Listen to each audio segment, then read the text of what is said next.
Bonjour, je m'appelle Patrice Côté, président-directeur général de Dynamic Concept. La mission de Dynamic Concept consiste à améliorer la productivité des producteurs d'aluminium et de produits semi-finis en aluminium. Nous offrons des services d'ingénierie, conception et fourniture d'équipements industriels, principalement des équipements de coulée et de première mise en forme de l'aluminium. Nous œuvrons sur le marché mondial.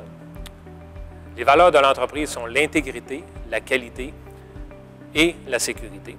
L'entreprise est située au Saguenay. Nous avons été créés en 2005. Nous comptons plus de 22 employés et nous sommes 2 actionnaires.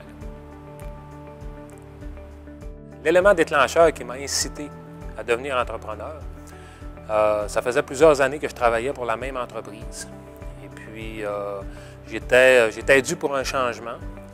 Là, je me suis dit, bon, est-ce que je change d'emploi, je travaille pour un autre entrepreneur? Puis comme j'ai tout le temps eu la fibre d'entrepreneuriat, je me suis dit, bien, c'est peut-être une bonne occasion, j'ai l'âge pour ça.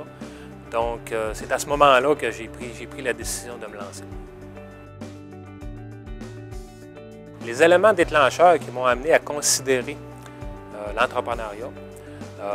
Mon père était entrepreneur dans le sens qu'il a démarré une entreprise dans le passé. Donc, évidemment, j'ai été baigné de ça au long de mon enfance. Autre chose, c'est que j'ai toujours aussi admiré, d'une certaine façon, ceux qui prenaient des risques, qui disaient bon, moi, je suis prêt à miser mon temps, mon argent dans une entreprise parce que j'y crois comme projet.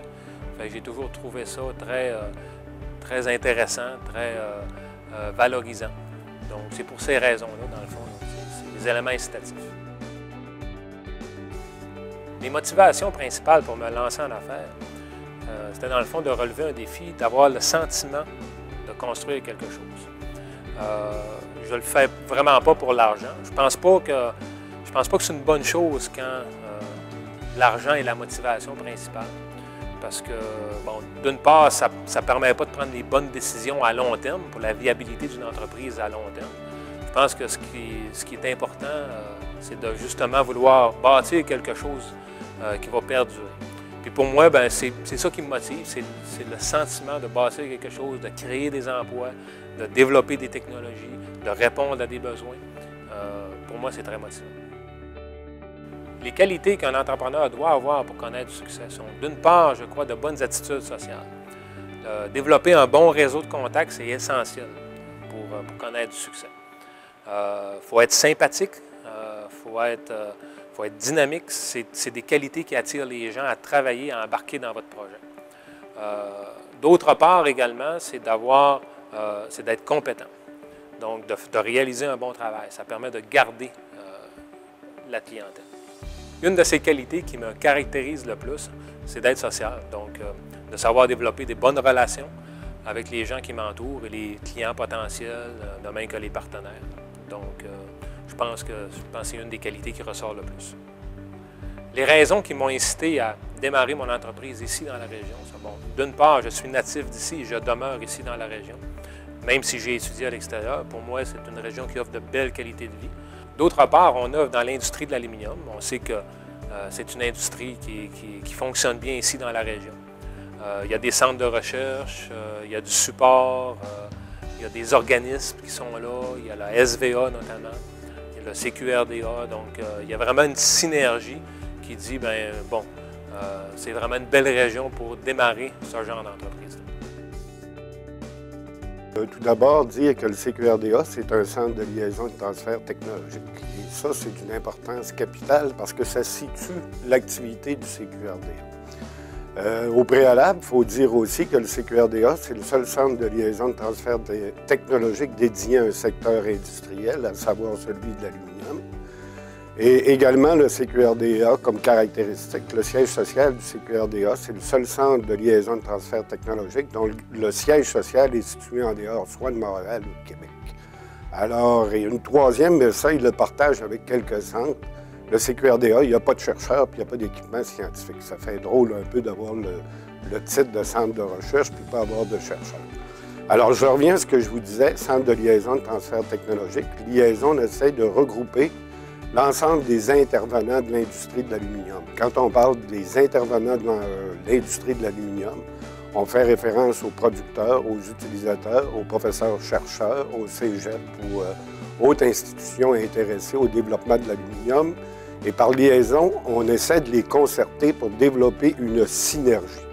Alors, dans ce cadre de cette partie de mission du CQRDA, on va développer des activités comme celles reliées à la veille technologique, à l'information stratégique, à l'organisation de colloques, de congrès, à la publication d'ouvrages.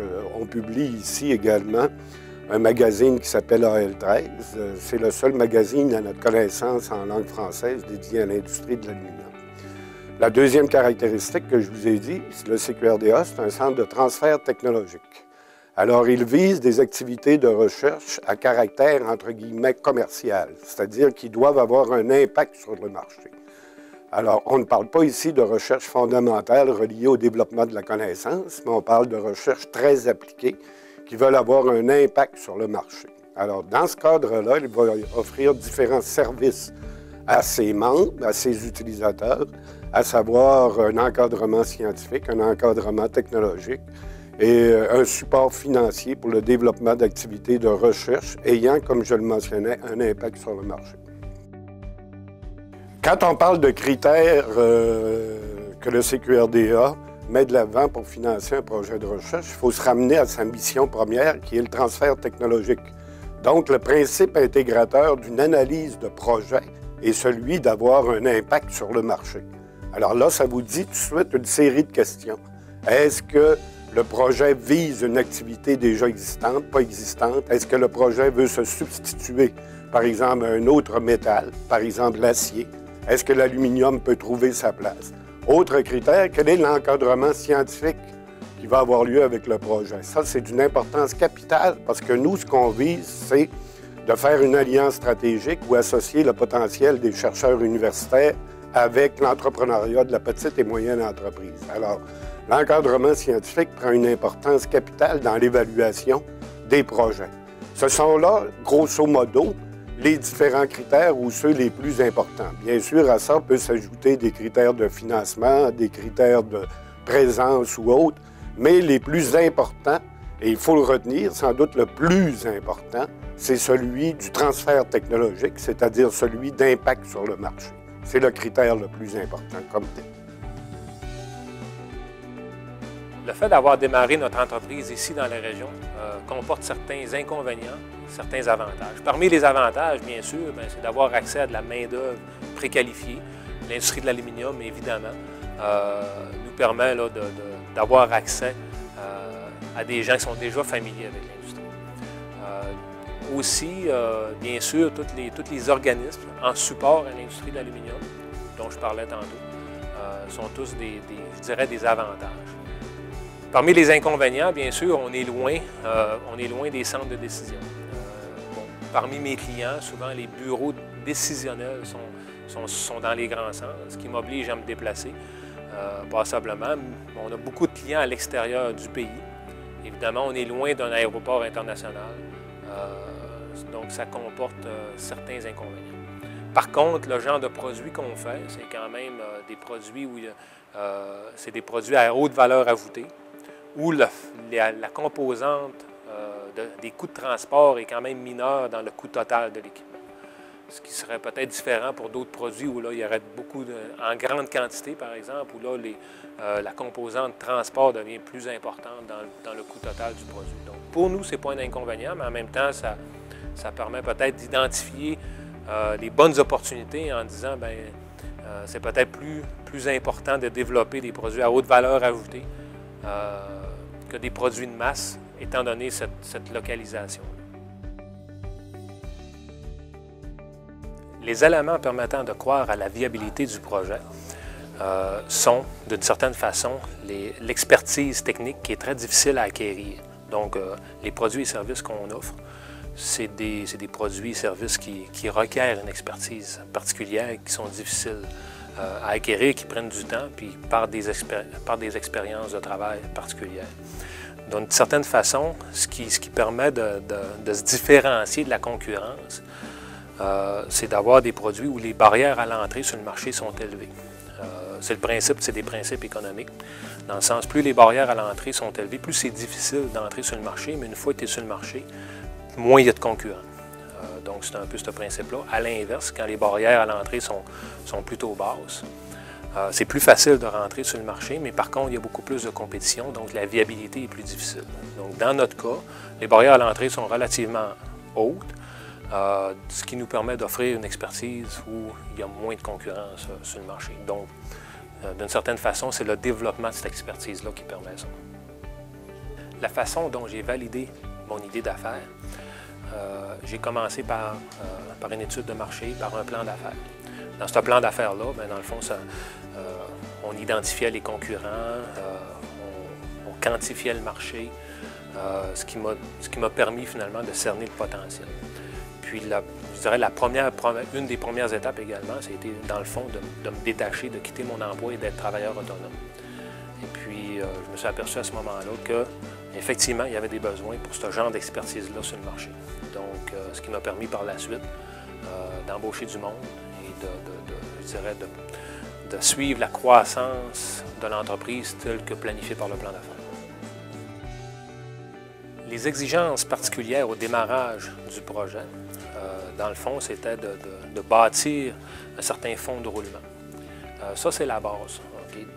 Je dirais, pour partir une entreprise, ça prend certaines ressources financières. Donc, d'où l'idée d'y aller graduellement. D'où l'idée aussi de mettre beaucoup de temps de son propre temps.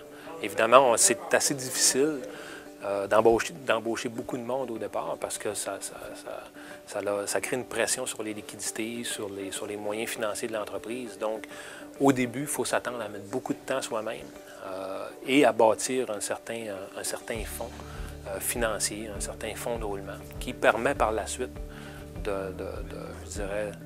d'embaucher et d'avoir une croissance. Donc ça, je pense que c'est un élément clé.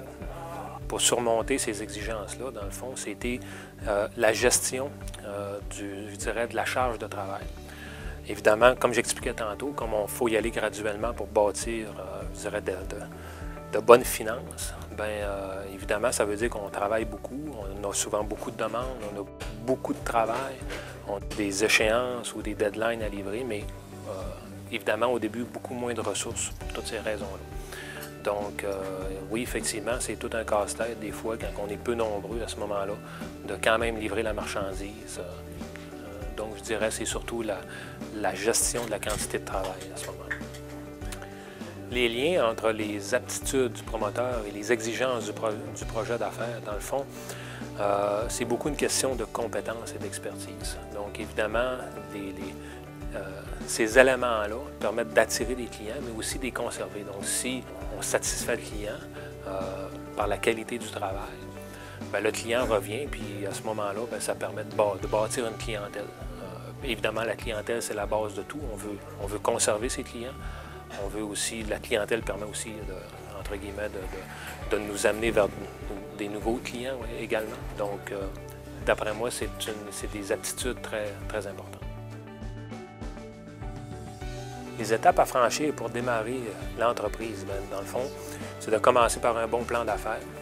Je pense que ça, c'est la base. Puis ce plan d'affaires-là permet de définir un paquet de choses. Une deuxième chose, bien évidemment, c'est de se faire connaître, de faire du démarchage auprès de clients potentiels. Pour que le projet puisse vraiment démarrer, ça prend des premiers clients. C'est très important.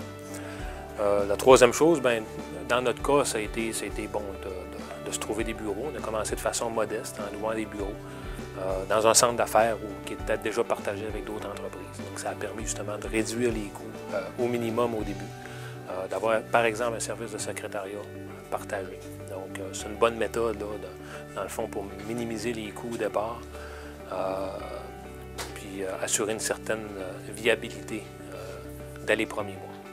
Et là, bien, par la suite, évidemment, c'est d'accroître la clientèle et de monter l'équipe. Donc, embaucher des gens de façon graduelle, évidemment. Et puis, c'est ça. Donc, de fil en aiguille, aujourd'hui, on est rendu où on est propriétaire d'une bâtisse. On a des projets d'agrandissement, comme vous pouvez le voir, là, qui sont en cours présentement. Donc, c'est des étapes qui sont réalisées. j'ai choisi de démarrer une entreprise dans le secteur de l'aluminium, premièrement, c'est le domaine d'expertise que j'avais. Donc, c'était tout à fait logique là, de poursuivre ça. Évidemment, le fait d'être dans la vallée de l'aluminium m'a permis de travailler dans ce domaine-là au préalable, donc de développer l'expertise. Donc, c'était logique pour moi là, de démarrer l'entreprise dans ce domaine-là. L'autre facteur, bien évidemment, je pense que c'est un secteur porteur ici dans la région. Donc, pour pouvoir démarrer cette entreprise-là ici dans la région où je vivais, à ce moment-là, il y a toutes les ressources, il y a des potentiels de clients dans la région, ce qui offre déjà une bonne base pour se lancer en affaires. La synergie qui découle de la grappe industrielle en région favorise le développement de services et de produits par le biais de partenariats avec d'autres entreprises de la région. Donc, nous autres, c'est beaucoup... on travaille beaucoup de cette façon-là. C'est un peu même un modèle d'affaires. C'est qu'on s'allie avec des entreprises régionales qui sont complémentaires à la nôtre, qui œuvrent dans la même industrie, mais évidemment, on ne peut pas prétendre qu'on est capable de tout faire. Donc, c'est vraiment une bonne façon, là, je dirais, de développer des nouveaux marchés en préparant des projets, en travaillant des projets, des soumissions en partenariat avec d'autres entreprises régionales. La présence d'aluminerie en région nous a permis, d'une certaine façon, d'accélérer notre développement. Évidemment, par certaines opportunités d'affaires. Aussi parce qu'il y avait de l'expertise autour de nous. Donc, les employés qu'on embauchait avaient déjà de l'expertise, connaissaient déjà l'industrie. Donc, pour nous autres, ça nous a permis vraiment là, de se développer dans ce créneau-là. J'ai décidé de démarrer mon entreprise avec un associé, actionnaire, parce que, d'une certaine façon, ça permet de partager la charge de travail. Ça représente beaucoup de travail, démarrer une entreprise.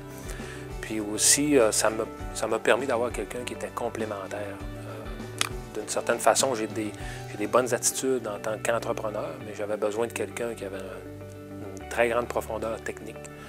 Donc, ça a permis, là, d'offrir dès le départ une offre aux clients qui nous permettait là, de faire des projets, d'avoir une bonne capacité là, de travail.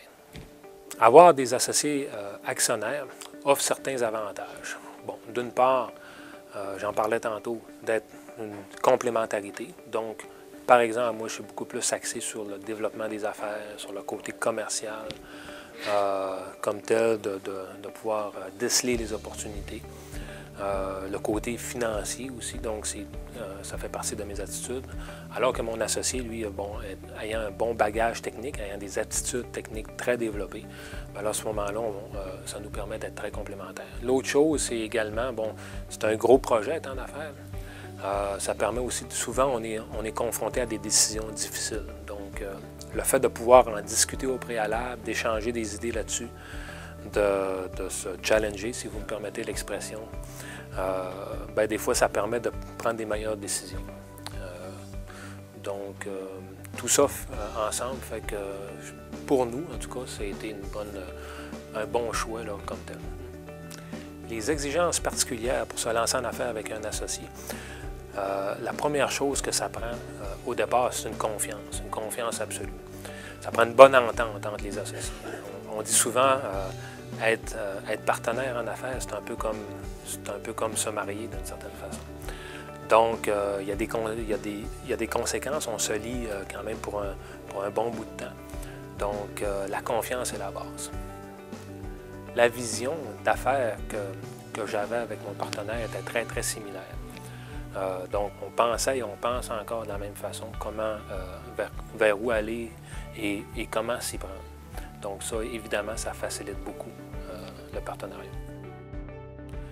Notre projet d'affaires n'a pas nécessité d'implication de ressources externes.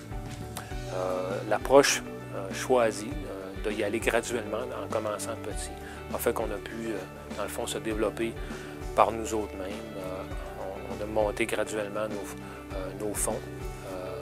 Donc, pour cette raison-là, on n'a pas eu besoin de partenaires externes.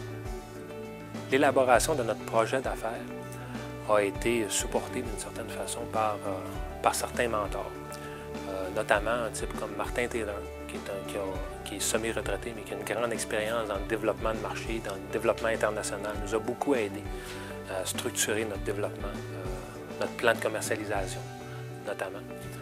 Et puis un type également comme Guy Leblanc, qui est également semi-retraité, qui est un expert dans notre champ d'expertise. Donc, il nous a donné une profondeur technique, nous a permis là, de dire, bon, comment développer nos technologies, vers quoi aller. Donc, ces gens-là nous ont beaucoup aidés. Mon entourage m'a supporté dans ma démarche d'entreprise. D'une certaine façon, c'est un projet dont je parlais depuis un certain temps, donc ça n'a pas été une surprise pour les gens autour de moi. Je pense que les gens croyaient en moi, sachant que j'avais certaines qualités pour ça. Donc oui, j'ai vraiment senti du support autour de moi. Les principaux défis à relever au démarrage de mon entreprise, ça a été, bon, de trouver les bonnes ressources. Par exemple, le bon associé, les premiers employés aussi, donc très important. Un autre défi, évidemment, ça a été de développer la clientèle. Donc, un des obstacles quand on démarre, c'est que les gens ne connaissent pas le nom de l'entreprise. On n'a pas de portfolio qui vient avec ça, c'est-à-dire on n'a pas nécessairement d'historique en disant, bon, on a 22 projets partout dans le monde ou 150 projets partout dans le monde. Donc, c'est un défi de convaincre les clients, comme tel, de nous faire confiance. Puis l'autre, évidemment, c'était d'assurer la santé financière de l'entreprise. Donc, je pense que c'est des défis qui ont su être relevés, mais c'était des bons défis. Les moyens mis en œuvre pour surmonter ces défis, ça a été de développer une très bonne relation avec les premiers clients. Donc, de s'assurer que les premiers clients qu'on a réussi à avoir, de les satisfaire, de façon à avoir des nouveaux projets avec eux. Et là, de fil en aiguille, de nouveaux clients se sont greffés, mais ça a permis de graduellement monter notre portfolio de projets. En parallèle à ça, évidemment, bien, la santé financière de l'entreprise se bâtissait.